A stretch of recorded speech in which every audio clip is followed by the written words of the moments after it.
importante, ¿verdad? Todo esto. Y ahí pues le llegará el mensaje de salvación a cada uno, siempre. Hemos estado hablando con referencia a lo que es la Iglesia de Cristo. Nosotros no somos evangélicos, ni católicos, ni testigos de Jehová, ni mormones, somos cristianos y nada más. Pero no juzgamos, no señalamos a nadie, solamente hacemos la corrección que Dios indica a través de su palabra, ¿verdad? Entonces, ese es el asunto que muchos pueden pensar. Este es un programa de una iglesia nueva, una secta nueva, pero nosotros no somos ninguna secta nueva, ninguna iglesia nueva. La semana pasada estuvimos estudiando sobre este tema. Recuerdo que estuvimos estudiando de los defensores de la iglesia primitiva. Estuvimos estudiando por fechas y llegamos hasta la gran defensa que hizo Alexander Campbell, que él era un reformador, todavía no era de la Iglesia de Cristo, pero ya había comprendido la sana doctrina.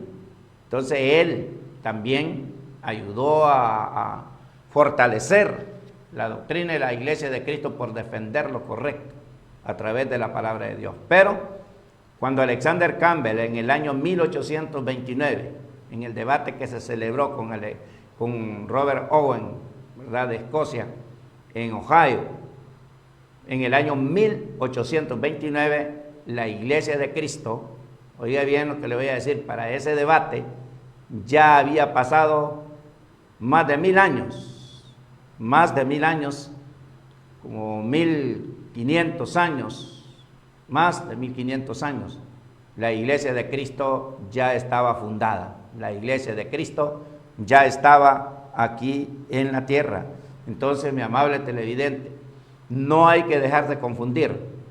A la Iglesia de Cristo la han confundido como los cambelistas, la han confundido como la iglesia de las copitas, a otros la han confundido como la iglesia de una sola copa, a otros les han confundido con la iglesia de los baxterianos por ser algunos predicadores que han salido egresados de su preparación teológica del Instituto Baxter de Tegucigalpa, que es un estudio teológico y cultural.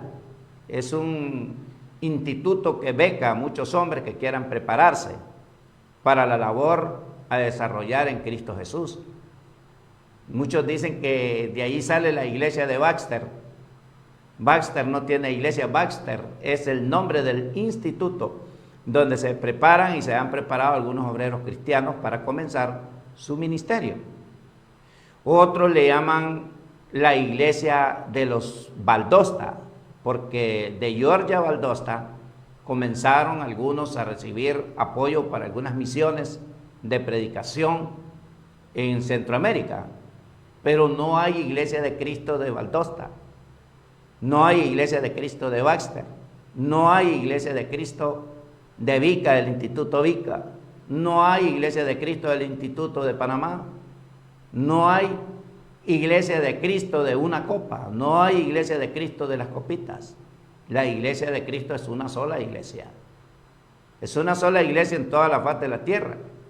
Que algunos tengan algunos dogmas humanos, que se hayan equivocado en algún punto, no significa que no son nuestros hermanos en la fe. Que algunos hacen división y hasta tienen enemistades los predicadores los unos con los otros por teología, a veces por cosas insignificantes. Eso se puede remediar por medio del diálogo, eso no hay problema. Vamos tras la salvación en Cristo Jesús, todos. Esa es la iglesia de Cristo. Es bonito cuando vamos a un lugar y encontramos algún rótulo que dice: aquí se reúne la iglesia de Cristo, o casa donde se reúne la iglesia de Cristo. Es bonito, ya lleva en mente uno, si estoy cerca de este local de adoración de la iglesia de Cristo, pues en la noche vengo al culto. No importa de cuál sea su punto, es la iglesia de Cristo. Toma la Santa Cena en un solo recipiente, en un solo envase, la toma en varios envases, porque unos creen que el envase es la copa, otros no. Entonces todo eso es estudiando la palabra de Dios. Es bonito, la iglesia de Cristo. Y ojalá la iglesia del Señor no fomentar esas divisiones Otros que dicen que el hombre que no ha legalizado su matrimonio por la ley civil actual, dicen que está en fornicación, sin comprobar esa infidelidad de alguno de los cónyuges. Ese es otro punto que se puede sanear esa situación, porque yo he visto que estos que hablan de esa manera también bautizan personas sin legalizar su matrimonio por la ley civil. Yo lo he visto, no es que me lo han contado, nosotros también hemos bautizado a bastantes personas sin legalizar su matrimonio por la ley civil, pero lo han legalizado después de su bautismo y ahí están perseverando, sirviendo en la iglesia de Cristo. Por ese motivo hemos hecho bastante énfasis sobre estos temas que fomentan división en el pueblo de Dios, el cual debiéramos de estar unidos, en un mismo pensar, en un mismo sentir. Decirle a un matrimonio que legalice su matrimonio por la ley civil no es malo, es bueno. Dejar que se queden dormidos ahí los hermanos sin legalizar su matrimonio por la ley civil no es correcto, porque la desobediencia a la ley terrena es pecado. Entonces no es malo, ¿verdad? Presionar no es malo, siempre recordarle seguido a los hermanos que tienen que legalizar su matrimonio por la ley civil, ya que el mundo religioso también tilda, señala que esa es una fornicación, sin comprender lo que significa fornicación en un matrimonio. Esos son puntos que el enemigo ha filtrado, ha llevado a la división a las iglesias de Cristo a nivel mundial. Bueno, esos pleitos, esos problemas solo se suscitan prácticamente en Centroamérica, porque según me han informado algunos hermanos en los Estados Unidos, allá no hay problema de eso. Entonces es necesario que maduremos como hermanos en la fe y que trabajemos pues unidos para la honra y la gloria del Señor, ya que estamos en la iglesia que Cristo compró con su sangre derramada en el madero. Mi amado, muy importante estos temas. Vamos a escuchar un cántico espiritual al estilo a capela para que analicemos algunos temas, algunos puntos. Maravillosa gracia, vino Jesús a dar, más allá de los cielos, más sobre que la mar, más grande que mis culpas, clavadas en la cruz, esa maravillosa gracia de Jesús. Inefable es la divina gracia, es inmensurable cada amor, como cada bendición suficiente a los pecadores despertar, perdonando todos mis pecados, Cristo me dio de mi maldad, alabaré su cruz que nombre para la eternidad. Maravillosa gracia, llama luz de voz, llámanos a ser hechos hijos de nuestro Dios. Colma de su consuelo, nos llena de quietud, esa maravillosa gracia de Jesús. Inefable es la divina gracia, es inmensurable cada amor, como cada bendición suficiente a los pecadores despertar, perdonando todos mis pecados, Cristo me limpió de mi maldad, alabaré su cruz que nombre para la eternidad.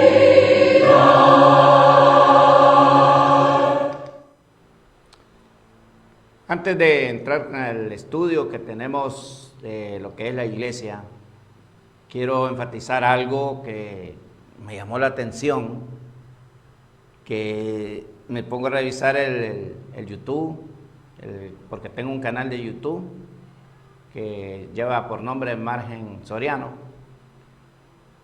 y miro un video que estaba discutiendo un varón de un grupo religioso con otro, y estaban discutiendo sobre un tema bastante, ¿cómo le podría decir?, sencillo de comprender. El uno le estaba discutiendo que la madre de Jesús, la Virgen María, era la madre de Dios. El otro le estaba discutiendo que no era la madre de Dios, la madre de Jesús. Viene el uno tergiversando lo que es la Sagrada Escritura y le cita Colosenses 2:9, que en Cristo habita toda la plenitud de la deidad. Entonces, por lo tanto, le dice, si Jesús es Dios, entonces, y su madre es María, María es la madre de Dios. Le dice el uno al otro.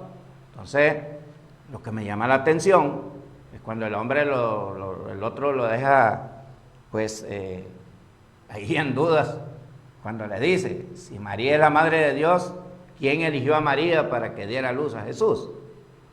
Entonces el hombre no había que responder. Este es otro de los puntos. Si realmente María es la madre de Dios, ¿quién la eligió entonces para que diera luz al Salvador del mundo? Lógicamente que fue Dios. Quiero que analicemos esto. Es muy importante comprender. Limitar la personalidad de Jesús como el Dios de la gloria, como la personalidad divina, eterna, el Dios Santísimo en esta tierra, es caer en un error. Decir que María es la madre de Dios es un error.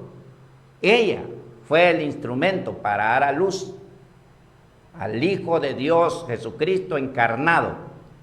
Pero aquel ser que nace de María, póngale cuidado a lo que le voy a decir, aquel ser que nace de María no fue engendrado de carne ni de sangre, ni de voluntad de varón, fue por obra del Espíritu Santo, número 1. Número 2, aquel ser que María va a dar a luz no tiene un proceso, ni tiene tampoco un inicio cuando el ser humano comienza su vida, es en la concepción. Cuando concibe a aquella mujer en el matrimonio de alguna relación sexual entre hombre y mujer. Esto hay que ponerle mucho cuidado. Para que nazca un ser humano, comience a tener vida en este mundo, en esta tierra que somos todos los seres humanos, que tenemos nosotros un comienzo. El momento que se une el espermatozoide, esa célula pequeña del hombre, que es la que da vida, con esta otra célula, la más grande del cuerpo humano, que es el óvulo. Cuando se une este esperma con un óvulo, entonces comienza la vida. Es cuando Dios le da el alma, el espíritu, a aquel ser, ya es un ser viviente. Desde ese momento. Desde ahí comienza la vida de todo ser humano. Ahí comenzó la vida de este servidor y de todo ser humano vivo en este mundo. Y aquel que ha muerto. Tuvo un comienzo, tuvo un engendramiento y tuvo también una madre y un padre terreno. Cuando el Espíritu Santo hace la obra de engendrar al Hijo de Dios en el vientre de María, no hubo proceso de un espermatozoide, ni hubo proceso con un óvulo. Se hizo el proceso. Que cómo lo hizo Dios, eso yo no lo sé porque la Biblia a mí no me lo explica.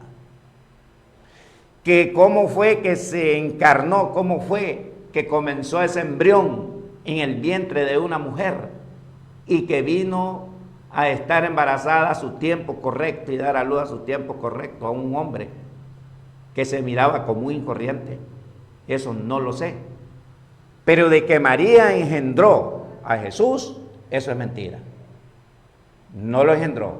Dice la Biblia que lo engendró fue el Espíritu Santo, fue obra del Espíritu Santo. Incluso en el Salmo se profetiza, tú eres mi hijo, yo te he engendrado hoy, dice Dios, no incluye a otras personas. Fue obra suya en el vientre de una mujer virgen llamada María. Entonces, cuando nace Jesús, desde que Jesús nace, Él ya es Dios. Viene siendo Dios y es eterno. Allí cuando se habla, con referencia a Jesús, en Juan 1:1 dice, en el principio era, la palabra era es la eternidad. En el principio era el verbo. Y el verbo era con Dios, con mayúscula. Y el verbo era Dios, siempre con mayúscula. Se refiere al Padre con mayúscula, al Hijo con mayúscula, porque los dos son el Dios eterno. O sea que Dios se conforma de Padre, Hijo y Espíritu Santo, formando un solo Dios verdadero. La segunda personalidad divina, que es nuestro Señor Jesucristo, el gran yo soy, Él viene a encarnarse en el vientre de una mujer llamada María. Pero María no hizo nada más que esperar. Solo esperar. Ella no tomó otra acción, no más que esperar a la promesa que el Señor le había hecho. En este sentido es que María es la madre de Jesús. La palabra Jesús del hebreo es traducida el Mesías. Y la palabra el Mesías es traducida como el ungido de Dios. Recordemos que todo hombre, por ejemplo, David fue ungido, entonces era el Mesías. Saúl fue ungido, era el Mesías. ¿Qué significa ungido? Un hombre ungido para una misión especial. Los profetas eran ungidos porque tendrían que cumplir una misión especial. Entonces la palabra el Mesías significa ungido. ¿Qué significa? Alguien que iba a realizar una misión, y la misión de Cristo era el rescate del mundo. De esa manera es el Mesías. Cuando en 7:14 de Isaías se menciona a Jesús como Emmanuel, Dios con nosotros, es porque Jesús es Dios. Viene a encarnarse, viene a humanarse con el poder de Dios. Viene a humanarse y a nacer de una mujer llamada María. Pero María no engendró a Jesús. María solo sirvió como un instrumento para que naciera aquel Salvador del mundo. En ese sentido es que es madre del Dios encarnado, de Jesús, del Mesías, como le quiere llamar, de Emmanuel, de Dios con nosotros. Entonces Jesús no tiene principio ni tiene final. Él es eterno, viene a ser hijo de Dios cuando Él nace de una mujer por obra del Espíritu Santo. Antes no. Entonces, vamos a comprobar esto. Fíjese bien, aquí miramos nosotros la actitud de María cuando Dios le manda un mensajero que lleva por nombre Gabriel, y ella tiene una actitud no de soberbia, no de exaltación, sino de reconocimiento de sus debilidades. Como pecadora, ella se identifica como pecadora y también reconoce que el alto privilegio que tiene de dar a luz al Dios encarnado, hecho hombre, llamado Jesús. Por eso dice que aquel verbo se hizo carne, se hizo humano, y vimos su gloria, dice la gloria como el unigénito Hijo de Dios. ¿Cómo? Dice, es un comparativo, o sea que Jesús es Dios. Miramos, vamos a leer lo que dice la Biblia vamos a leer una versión actualizada de Lucas 1:46 al 55. Dice, y María dijo cuando le fue dado el anuncio por el ángel: engrandece, dice, mi alma al Señor. Oiga bien, engrandece mi alma al Señor. Viene de la palabra griega kurios, que significa Dios. Al Señor. Y mi espíritu, dice, se alegra en Dios. Ahí está, en Dios, ya el Dios existente, que viene a hacer la obra en el vientre de ella. Ella reconoce que quien la elige es Dios. Y si Dios la elige a ella, ¿cómo va a ser la madre del que la eligió? Es absurdo pensar eso, decir eso. Solo fue obra del Espíritu Santo en el vientre de ella para que diera luz al Dios encarnado en la tierra para salvar al hombre pecador. Dice, mi espíritu se alegra en Dios mi Salvador. Si dice mi Salvador es que era pecadora, porque no hay una persona en la tierra. Cristo lo dijo que no hay un tan solo bueno y no hay un tan solo individuo en esta tierra que no sea pecador. El único que no pecó, según 1 de Pedro 2:24, fue Jesús. Pero ahí todos somos pecadores, incluyendo a María, ¿verdad? Dice, porque ha mirado la bajeza, oiga bien, de su sierva, o sea, de su esclava, la bajeza, o sea, como pecadora. He aquí pues desde ahora me tendrán por bienaventurada todas las generaciones. No es que dice seré bienaventurada, sino me tendrán, ¿verdad? Como bienaventurada. Porque el poderoso ha hecho grandes cosas conmigo, su nombre es santo y su misericordia de generación en generación. Miramos que ni siquiera la Virgen María, ni siquiera ella se enaltece, ni siquiera ella se exalta, ni siquiera ella se coloca como una diosa. Ella se coloca como una mujer humilde, como una esclava, como una mujer que reconoce sus debilidades, sus pecados y que reconoce el alto privilegio de ser la madre del Dios Todopoderoso que se encarnaría en su vientre y nacería como un ser humano para salvarla aún a ella misma. Amado hermano, esto es fácil de comprender. El que nace de María es Dios, pero ya existente. No recibió vida por concepción entre hombre y mujer de la unión de un esperma y un óvulo. El poder de Dios hizo su engendramiento en el vientre de esta mujer, que realmente nosotros los hombres lo desconocemos. Lo desconocemos como fue, porque fue por obra del Espíritu Santo. Y nació como un varón común y corriente, normal, pero el Dios de la gloria encarnado para salvar al mundo. Ese es Jesús. En ese aspecto es que María es la madre de Jesús, pero no que ella le haya dado la vida, porque él ya tenía vida. En el Evangelio, según Juan, vamos a buscar aquí en nuestra Biblia, capítulo 8, los judíos, los israelitas, tuvieron un serio problema porque ellos realmente a Jesús lo querían matar porque él se hacía, decían ellos, igual a Dios. Vamos a leer desde el versículo 48.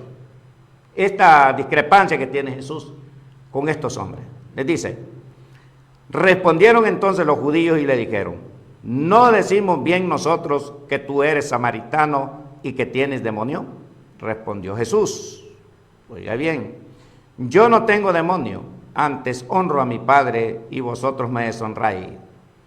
Pero yo no busco mi gloria, hay quien la busca y juzga. De cierto os digo, que el que guarda mi palabra nunca verá muerte. Oiga bien, entonces los judíos le dijeron, ahora conocemos que tienes demonio.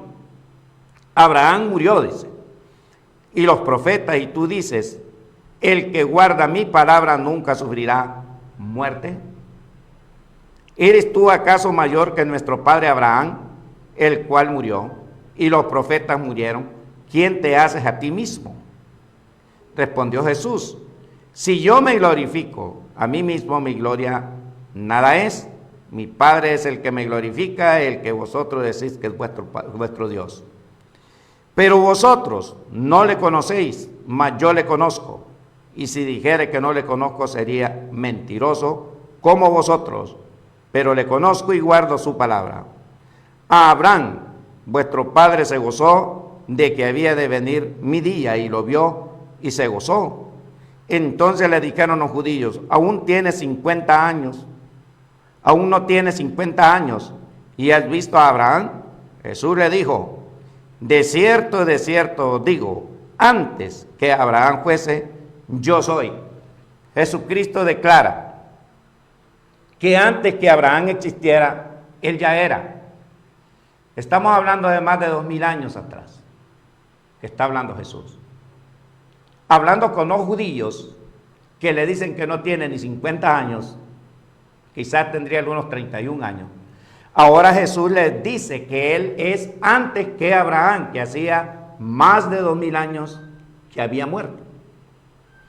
Y recordemos allá en Éxodo 3, donde habla Jesús con Abraham.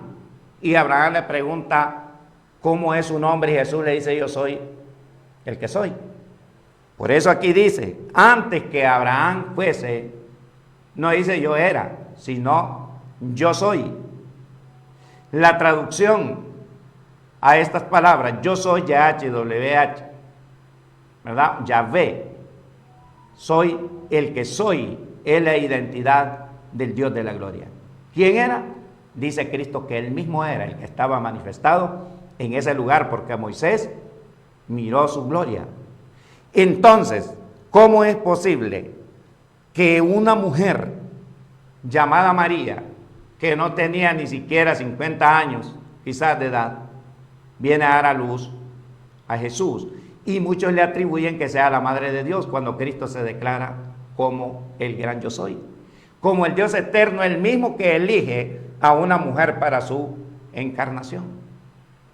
Amado hermano, solo es de analizar que el que nace de aquella mujer es el Dios de la gloria, que lleva por nombre Jesús, o ungido para cumplir una misión en esta tierra.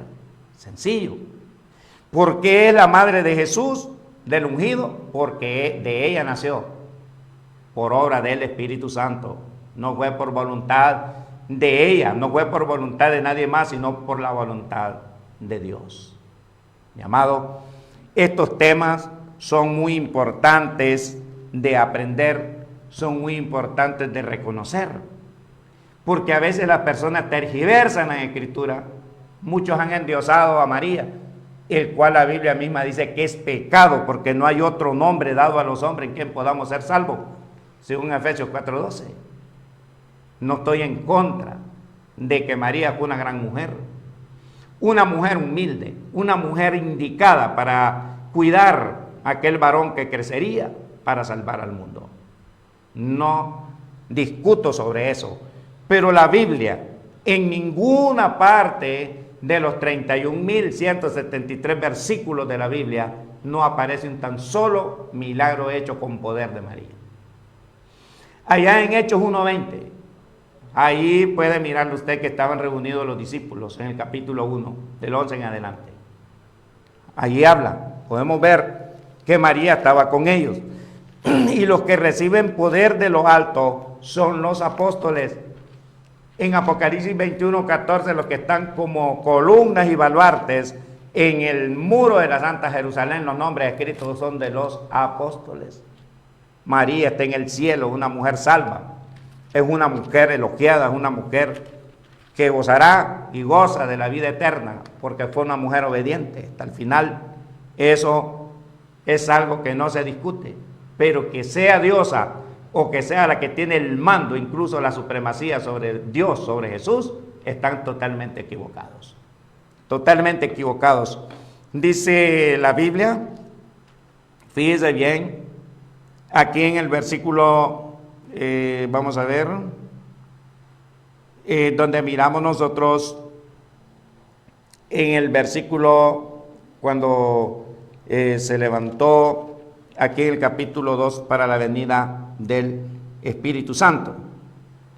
Dice que habían personas de todas las naciones, y también habla la palabra de Dios aquí en el capítulo 1, ¿verdad? Que ahí estaban en Jerusalén, ¿verdad? Estaban en Jerusalén, estaban reunidos los discípulos.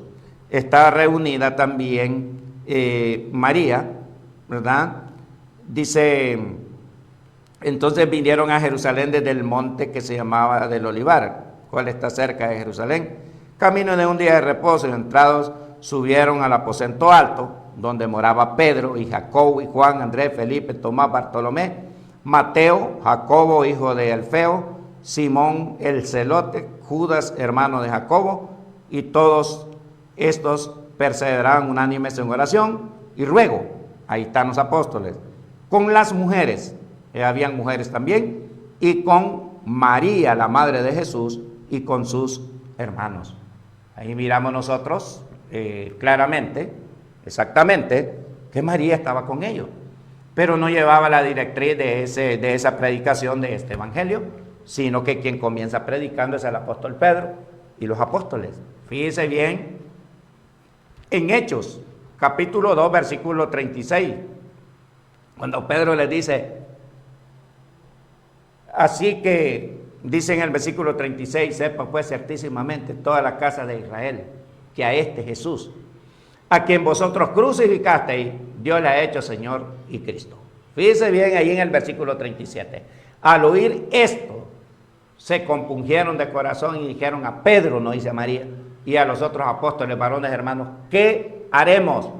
¿Qué ordenó el apóstol Pedro como líder en esa ocasión? Arrepentidos y bautícese cada uno de vosotros en el nombre de Jesucristo, para perdón de los pecados, y recibiréis el don del Espíritu Santo. Ahí vemos, hermanos, ahí miramos nosotros la voluntad de Dios y el Espíritu Santo obrando a través de sus discípulos, a través de sus apóstoles. Mi amado hermano, es bien fácil comprender las Sagradas Escrituras. María fue una gran mujer. Aquí lo hemos leído en Lucas 1:46 al 55, que ella reconoció que era una esclava, una servidora del Señor, reconoció su pecado, reconoció su alto privilegio, gran mujer. Pero no dice la Escritura que ella ha sido mejor, ¿verdad? Que ella ha sido mejor que Ana, aquella mujer que sirvió 87 años en el templo de Jerusalén y murió al nacer Jesús. No dice que ella ha sido mejor que la madre de Juan el Bautista, sino que habla de que sería bendita entre todas las mujeres. Vamos a ver otra vez el texto bíblico, cómo se expresa ella misma. Dice la palabra del Señor aquí, dice, he aquí, dice, pues desde ahora me tendrán, o sea, así la tendrán las naciones, pero no dice ella seré, sino me tendrán por bienaventurada todas las generaciones. Me tendrán por bienaventuradas todas las generaciones, por ser la madre del Salvador del mundo en el aspecto humano, que nació de una mujer, de un ser humano llamada María. Entonces eso fue un alto privilegio, lo cuidó, ¿verdad? Lo cuidó en todos los aspectos de la vida al niño Jesús, pero aún desde que nació, desde que estaba en el vientre de ella, desde que estaba en el vientre de María, desde ahí ella era Dios. Desde que estuvo sus 9 meses en el vientre de esta mujer, él seguía siendo Dios. Desde el nacimiento él ya era Dios. Creció 10, 15, 20, 25, 30 y más años, siempre era Dios. No dejó de ser Dios, porque en Juan capítulo 8 y el versículo 58, él declara, hablándole a los judíos, que Él es igual al Padre. ¿Por qué igual al Padre? Porque es la segunda personalidad divina que compone el Dios verdadero. Es igual. Él solo hizo su obra de encarnación para salvar al mundo pecador. ¿Por qué motivo? Él ya había prometido y Dios cumple sus promesas. Allá en Juan capítulo 1, versículo 13, ahí le dice que como Moisés levantó la serpiente en el desierto, recuérdese cuando las serpientes venenosas estaban matando al pueblo de Israel por causa del pecado de ellos mismos, Dios le dijo a Moisés que levantara una serpiente de bronce en un asta. ¿Qué estaba dando a entender con eso? ¿Quiénes estaban matando a los israelitas con su veneno? Las serpientes venenosas. ¿Cuál iba a ser la cura? Otra serpiente nada más que de bronce, levantada en un madero, para que todo aquel que tocara o mirara o creyera que aquella serpiente le salvaba, por el poder de Dios, sería salvo de las mordeduras de las serpientes venenosas. Lo hicieron y muchos se salvaron por ello. Ahora Cristo habla que esto era una tipología de Él. ¿Qué significa esto? Recordemos que la serpiente antigua llamada Satanás introdujo el pecado en los seres humanos. ¿Qué significa esto? Que todo hombre que practique el pecado, todo hombre que no quiere arrepentirse, está heredando lo que introdujo Satanás, la serpiente antigua en esta tierra, llamada Satanás. Cuando Cristo viene a la tierra, se viene a humanar en medio de un mundo pecador, en medio de un mundo, podemos decir, con veneno. que es pecado, introducido por la serpiente antigua, Satanás. Viene el Señor a ser levantado en una serpiente, en una cruz, en un madero. Viene el Señor a ser levantado ahí, viene a ser crucificado en el Gólgota. Es sacado entre los hombres, o sea que Jesucristo hecho hombre, viene a salvar a la humanidad. ¿Qué significa lo de la serpiente antigua? Que por medio de la figura de una serpiente viene a ser salva las personas de la mordedura de las serpientes venenosas. En este mundo todo el mundo prácticamente está envenenado de muerte. Ese veneno se llama pecado. Romanos 6:23 dice: porque la paga del pecado es la muerte, mas la dádiva de Dios es la vida eterna en Cristo Jesús. Jesús viene a morir, viene a darse por nosotros en el madero, viene a ser sacrificado como un cordero sin mancha y sin contaminación en esta tierra. El Cristo humanado recibió 40 azotes menos uno, el látigo de los romanos. Fue destrozado su cuerpo con el látigo de los romanos. Fue coronado en una actitud de burla, ¿verdad? El Señor sufrió ese martirio por usted y por mí, humanado. Se humanó, se despojó de su gloria, de su poder, para salvar al hombre pecador, porque eso era lo que merecíamos. El dolor, el sufrimiento, la angustia, el desprecio. Cristo viene a padecer lo que usted y yo merecíamos por causa del pecado. El Señor Jesús viene a hacer su sacrificio, luego de que lo azotan, bañado en sangre el Señor, derramando sangre de su cabeza por las espinas de la corona, derramando sangre de su rostro, de todo su cuerpo por el azote de los romanos. El Señor es llevado a cargar un madero para ser crucificado en el Gólgota, todo por usted y por mí, para eliminar ese veneno mortal que estábamos nosotros dañados, llamado pecado. De esa manera el Señor Jesús, el Dios de la gloria encarnado, viene a darse por nosotros. Él, en persona, humanado, viene a darse por toda la humanidad en un madero. Ahí nuestro Señor viene a hacer su obra redentora, viene a ser pasado sus manos, sus pies, en un madero, crucificado y abierto su costado con una lanza por un soldado romano. Viene el Señor a ser sepultado en una sepultura, y el Señor está 3 días, 3 noches en el sepulcro. Viene a resucitar al tercer día, pero no con un cuerpo de carne y sangre. ¿Por qué le digo que no era un cuerpo de carne y sangre? Porque resucitó con un cuerpo incorruptible, un cuerpo inmortal, un cuerpo con capacidad de vivir en un mundo sin oxígeno, sin alimento físico, un cuerpo jamás morirá, ya resucitado como el de Jesús.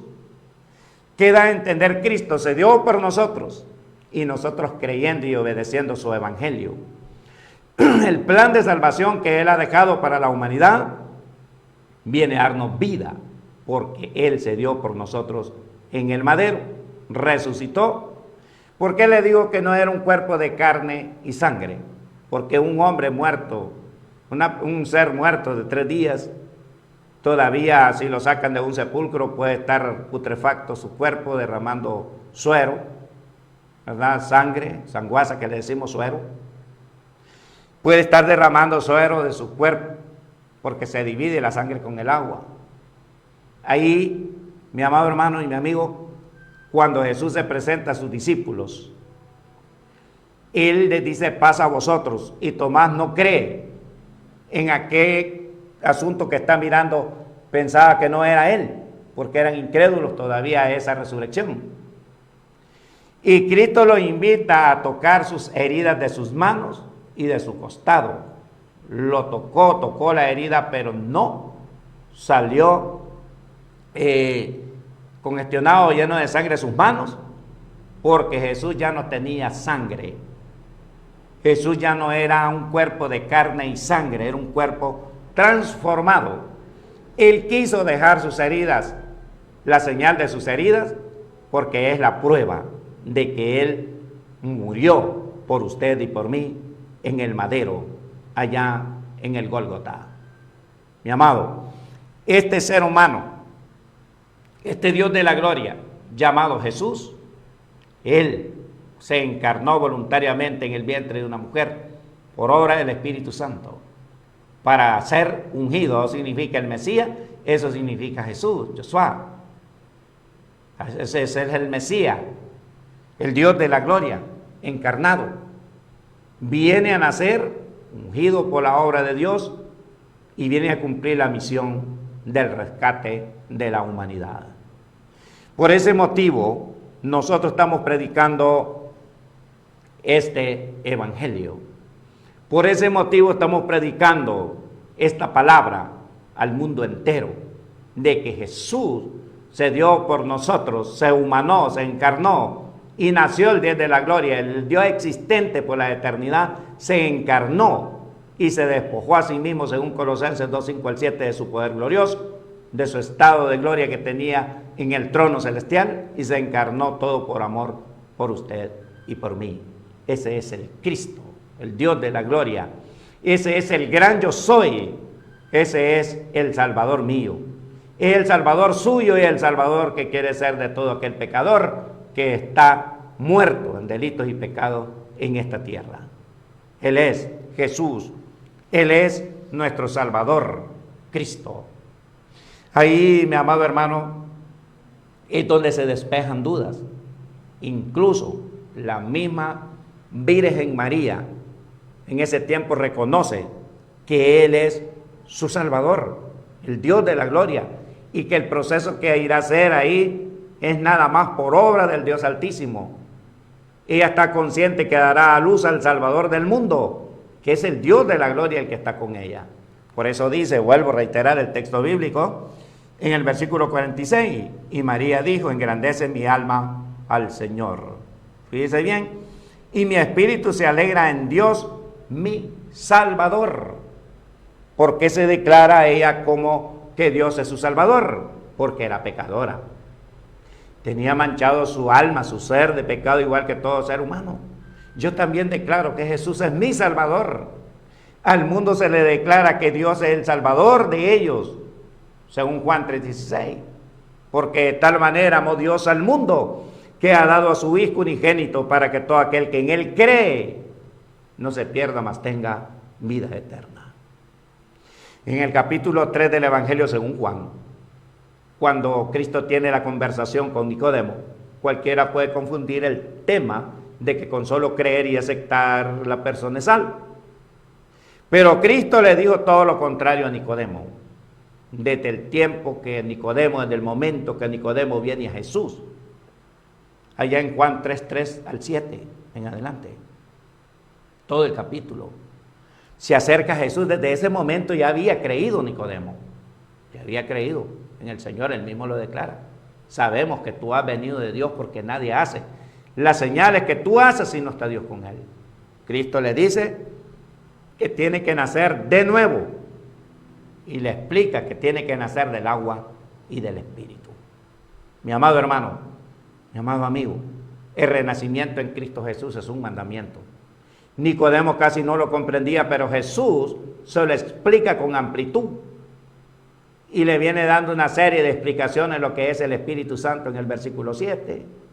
Luego en el versículo 13 le sigue hablando de todo el proceso de salvación que será para el mundo. Luego le explica en el versículo 16, porque de tal manera amó Dios al mundo. Le sigue hablando, le sigue explicando que el amor de Dios es tan grande, que dio a su Hijo, al que fue engendrado en el vientre de una mujer llamada María, para que todo aquel que en Él cree, o sea, tenga fe, no se pierda, mas tenga vida eterna. Luego le sigue explicando más y le dice en el 17, porque el Hijo del Hombre no ha venido al mundo para condenar al mundo, sino para que el mundo sea salvo por Él. Le sigue explicando en el versículo 19 y le dice, esta es la condenación, que la luz vino al mundo, pero los hombres amaron más las tinieblas que la luz, porque sus obras eran malas. Un corazón noble, un corazón dispuesto, un corazón abierto para Jesús, es el que obtiene la salvación en Él, es el que comprende su obra redentora, ese ser ungido, el Dios de la gloria ungido para cumplir esa misión de redención en este mundo para usted y para mí. Ese es el Evangelio, las buenas nuevas de salvación para el hombre pecador. Recuérdese, Cristo es antes de nacer, Cristo es, Cristo fue, es y será. Él es eterno. Un cántico y luego nos despedimos de este su programa Resplandece. Jesucristo desde el cielo con benigna voz de amor, a su lado te convida, desdichado pecador. No rechaces su llamada, abre ya tu corazón. Él te ofrece paz, consuelo y perfecta salvación.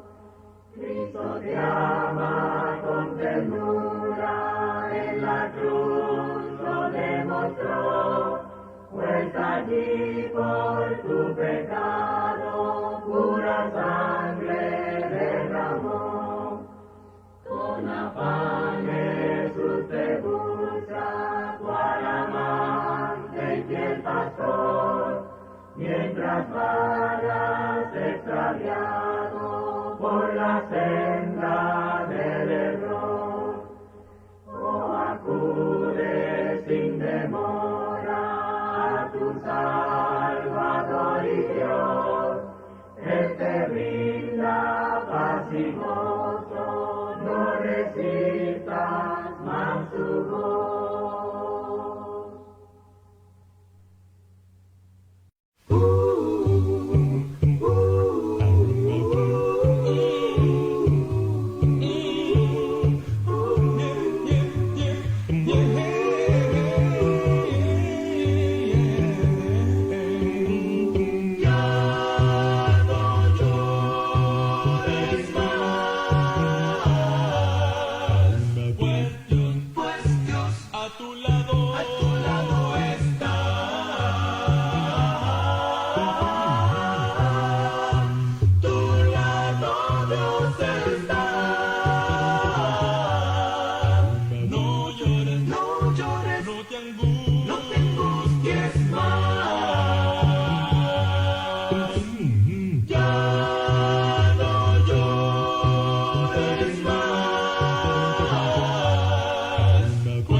Lamentablemente, pues ya hemos finalizado lo que es esta parte de este programa Resplandece, pero el día de mañana estará nuevamente al aire de 4 a 5 de la tarde.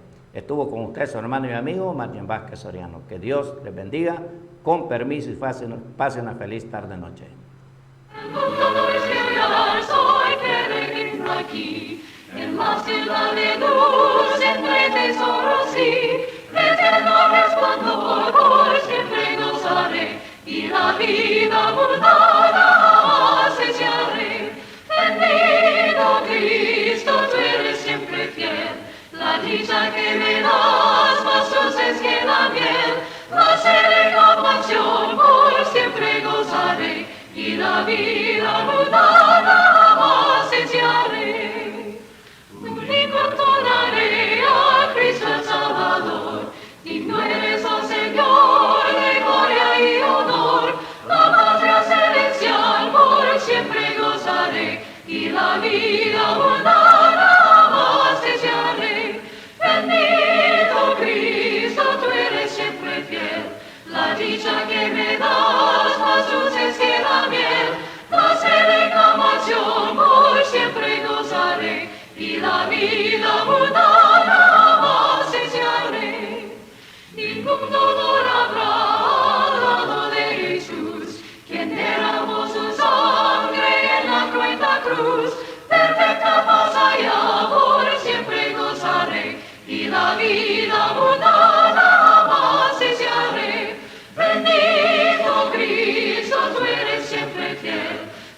dicha que me das, más dulce que la miel, más serenidad mansión, por siempre gozaré, y la vida mundana más desearé.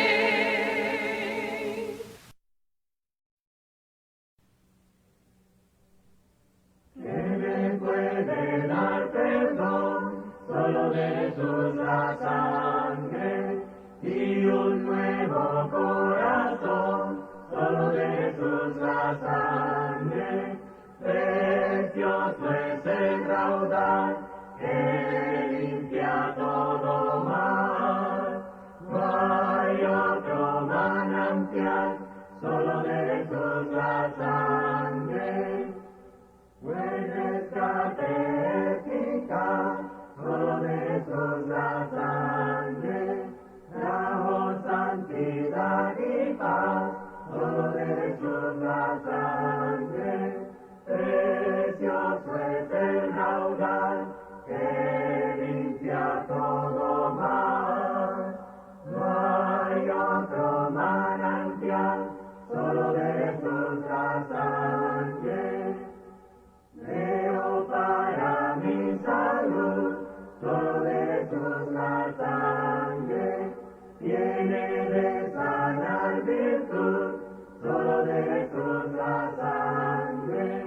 Precioso es el raudal que limpia todo mal. No hay otro manantial, solo de Jesús la sangre. Cantaré junto a sus pies, solo de Jesús la sangre. El Cordero digno es, solo de Jesús la sangre. Precioso es el raudal que limpia todo mal. No hay otro manantial, solo de Jesús la sangre. Anhelo trabajar por el Señor. Hoy una iglesia preciosa que la Biblia describe así, como cuerpo y familia de Cristo, allí donde yo me convertí.